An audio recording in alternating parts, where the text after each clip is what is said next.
All right, today we're diving into a really cool study that tackles a huge headache in chemistry. How in the world do you sift through thousands of molecules to find the one you need without it taking forever? Turns out machine learning might just be the answer. So picture this. You're in the lab trying to design a new catalyst. You've got, I don't know, tens of thousands of possible molecular combinations, but only one is going to be the absolute perfect fit. Screening them all one by one is, well, it's just not going to happen. So how do you find that one special molecule, that needle in a massive chemical haystack? Well, the whole key to this puzzle is understanding binding energy, basically how strongly a metal and a ligand stick together. This study zeroes in on alkaline earth metals, like the magnesium ion you see right here, and pairs them with these super versatile ligands called N-Heterocyclic carbenes, or NHCs. And that's a really smart choice, because they form these nice, stable complexes, and their bonding is mostly ionic. That creates a really clean, predictable system, which is exactly what you want if you're trying to teach a machine learning model how chemistry works. But of course, there's a catch. There's always a catch, right? Calculating that binding energy with high precision is incredibly slow and computationally expensive. And this slide really lays out the fundamental problem. On one side, you've got density functional theory, DFT. It is the absolute gold standard for accuracy in quantum chemistry. But on the other side, you need to do high-throughput screening to test thousands and thousands of candidates. DFT is just way too slow for that. So you're stuck. You can have amazing precision, or you can have massive scale, but you can't have both at the same time. So this is where the researchers got really clever. They came up with a brilliant idea. What if we could build a machine learning shortcut? What if we could teach a machine to think like a quantum chemist, but do it thousands of times faster? And here's the game plan. They decided to use a relatively small, manageable set of those super accurate DFT calculations as a training set. The whole goal was to let the model learn the fundamental chemical rules from that gold standard data. And once it's learned those rules, it should be able to predict the binding energy for thousands of brand new molecules almost instantly. You know, a good way to think about it is like this. DFT is the master chef who spends, hours and hours creating one absolutely perfect, incredibly complex meal from scratch. The machine learning model, that's the perfectly engineered recipe that lets the entire kitchen staff churn out that same amazing dish thousands of times over, super fast and super reliably. So, how did they actually build this digital chemist? Let's walk through it, from creating the raw data to training the final model. First things first, you need data, a ton of data. They started with over 8,600 different ligand structures, which are just represented by these simple text strings called smiles. Then they computationally paired each one of those with 5 different alkaline earth metals. To get a rough 3D shape, they used a fast method called XTB, which gave them over 43,000 initial structures. And then, this is the key part, for just a small fraction of those, about 2,000 of them, they did the full, slow, expensive DFT calculation. That small, high-quality dataset is basically the textbook that their machine learning model is going to study from. This whole pipeline you see here is the secret sauce. It's completely automated.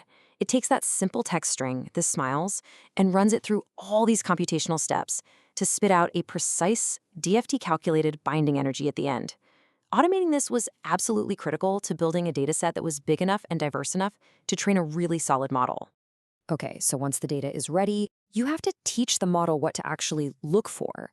They calculated hundreds of different molecular properties, or features. But you can't just dump all that into the model at once. It's like trying to study from a textbook with a million distracting, irrelevant footnotes. It'll just get confused. So they use this really smart, rigorous filtering process, you can see it here as a funnel, to pick out only the features that truly mattered. And this wasn't just a one-step thing. First, they used principal component analysis, or PCA, to get rid of features that were basically telling the model the same thing. Then they did something called feature expansion, which actually creates new features by combining old ones, which can help uncover hidden relationships. After that, sure independent screening went through and ranked every single feature by how important it was. And finally, continuous feature elimination methodically chopped away the weakest, least useful features, one by one, until they were left with the leanest, meanest, most powerful set. So they took that refined feature set and trained 7 different models. And the results? They were fantastic. They found that the best recipe was a combination of electronic descriptors and steric descriptors, which basically describe the molecule's 3D bulk and shape. The best models, SVR and XGBoost, got a mean squared error of just 0.10. Now, that's a measure of how far off the predictions are from the real values, so getting a number that low, that's incredibly accurate. The model was nailing the predictions. Okay, so the model is super accurate. That's great, but for scientists, that's not enough.